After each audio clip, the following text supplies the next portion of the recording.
Tony Blair shut down Nicola Sturgeon's hopes for a second independence referendum as he detailed the incredibly strong arguments for Scotland remaining in the UK for its own benefit.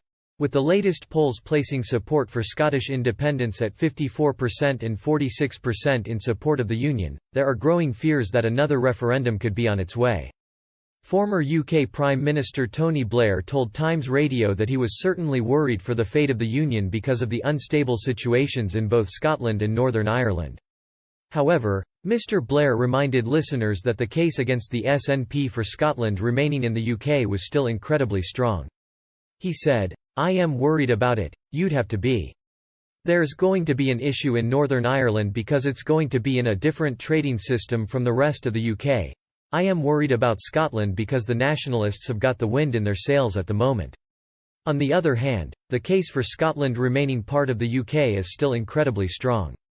Mr. Blair added, "Remember that the amount of trade that Scotland does with England is infinitely greater than anything else. But it's a risk and we're going to have to work hard to keep the Union together." The SNP are predicted to win over 53% of the constituency vote in the upcoming 2021 Holyrood election. Leader Nicola Sturgeon is expected to use her additional 9 seats in the Scottish Parliament to force Boris Johnson to grant a second independence referendum.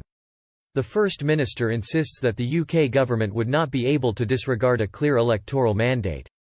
Support for independence has been polling consistently above 50% in many studies over the past 6 months. The SNP scored a victory where they gained 13 seats to hold 48 of the 59 Scottish battlegrounds. However, the Prime Minister formally rejected a call from Ms. Sturgeon for a second independence referendum. Mr. Johnson said a new vote would continue the political stagnation Scotland has seen for the past decade. He cited the First Minister's previous pledge that the 2014 referendum would be a once-in-a-generation vote.